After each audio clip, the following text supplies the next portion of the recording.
So guys, it's a rainy quarantine Thursday, and I've got some ingredients I need to use up. So I'm going to make a soup. I think it's going to be a bit of an onion tomato soup. If I had basil, it would be tomato and basil, but I haven't. So the first thing I'm going to do and get going is I've got some spicy chorizo here. This is chorizo sata. So I'm going to chop probably about that much off.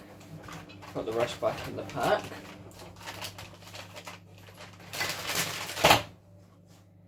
Okay.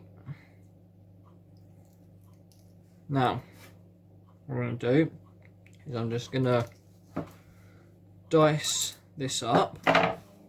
Okay, so what I'm going to do is this is getting chopped up to go into the soup. Is I'm just going to take the casing off of this chorizo, sorry. Okay. Now I'm just gonna cut along there.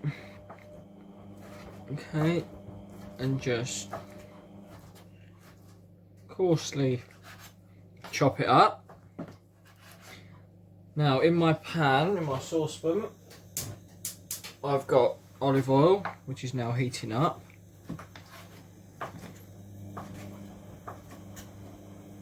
Okay, let's just move that to one side. Now,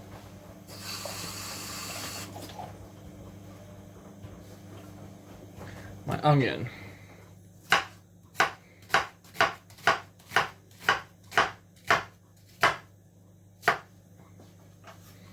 Slice that way. Slice this way.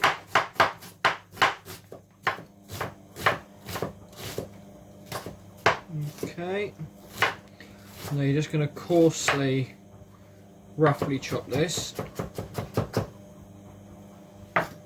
Okay.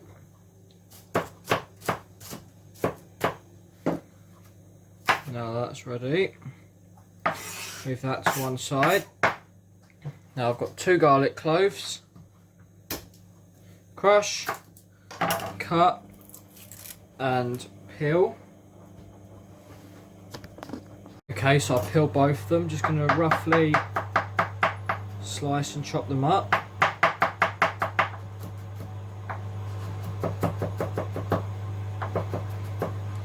Like that. Okay, now I can smell that olive oil, which is starting to get hot. So in goes the chorizo.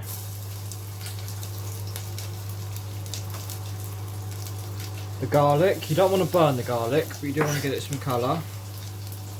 Okay, and then bit by bit I'm going to add my onions.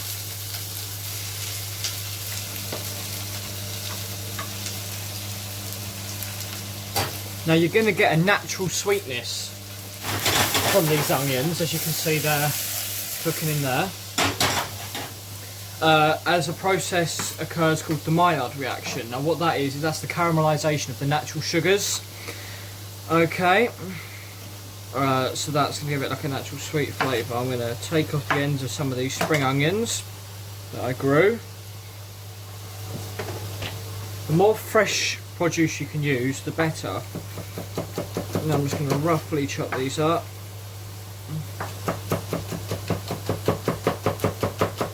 Don't have to be anything special. Now this is going to be a very oniony recipe, or a very oniony soup. In go my spring onions.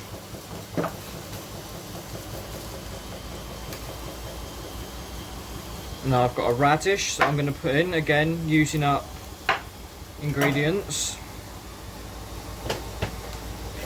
So I'm just going to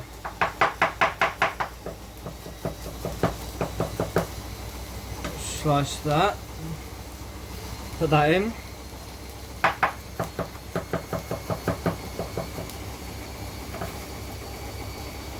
Okay, so now my radish is in. Now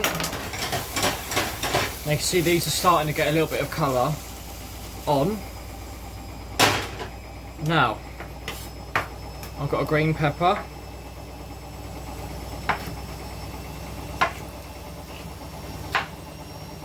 This is a bit of a mix of different ingredients that perhaps you might not normally combine, but it's okay to try new things, especially, you know, in the times we're in with the lockdown and the quarantine.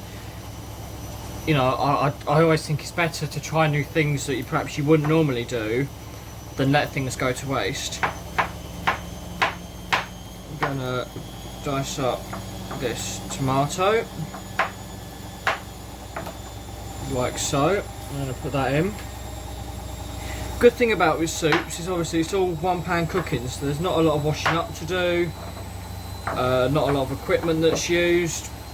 If you're going to pass it through a chinois or something like that, then obviously you've got them to wash up. But if you're just going to do a non-passed soup, which has got more fibre in it, which has got more goodness in it, then, you know, there's less washing up.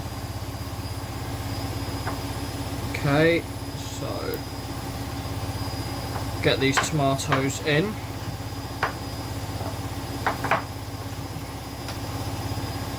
Like so.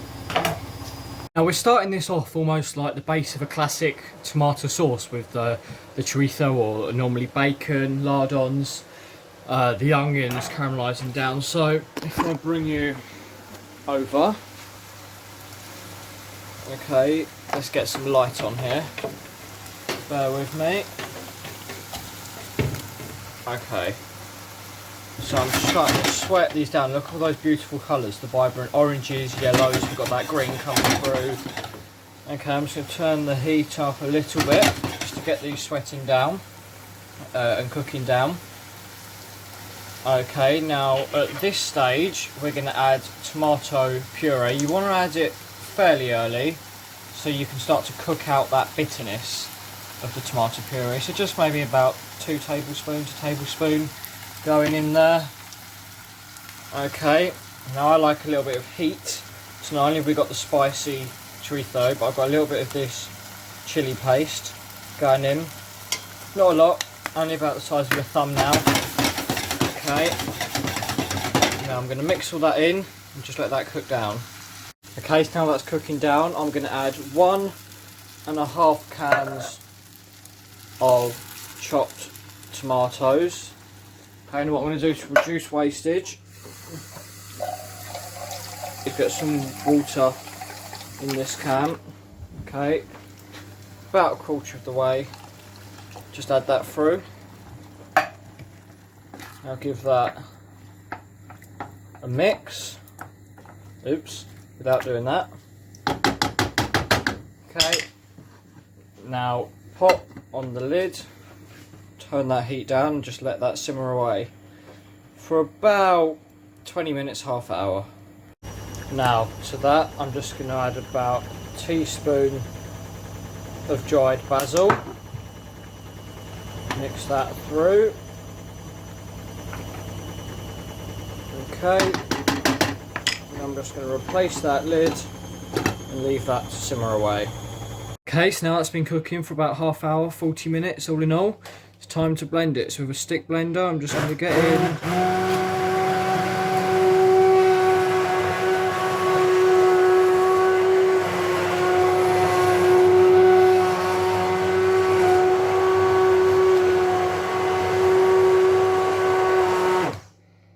Okay, so now I've got that blended, just going to have a little taste. Okay, now season to taste with salt and pepper.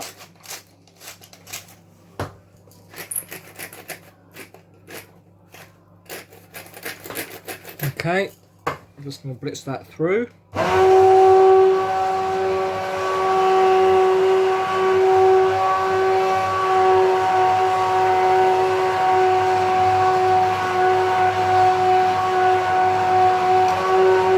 Like that. This is quite a thick soup. Now you want to make sure that you're getting all of that chorizo all blended up. Okay.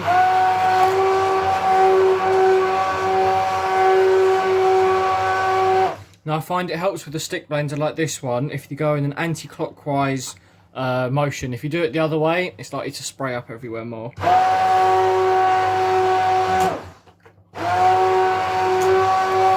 Okay. Now, at this point, you can either serve or you can pass this through a chinois or a conical strainer. Now, I'm not going to do that. I'm going to serve it like this. If you weren't ready to use it yet, but you wanted to chill it down, then in a professional environment, you want to chill it down to below 5 degrees in less than 90 minutes. Okay, I appreciate that most of you won't have a blast chiller or anything like that, so let it obviously cool down, but ideally you want to get it to below 5 degrees in less than 90 minutes. Okay, so that is the soup done. It's quite a spicy soup, not one sort of for the faint of heart, but then change things out as you want. Put less chorizo in, put no chorizo in, use bacon instead. Don't put the chili in, or not so much the chili. It's really up to you what you add or take out of this soup. Play around a bit and create your own recipes. So as ever, please like, subscribe, ring the notification bell, and I'll get some more uploads soon. Thank you.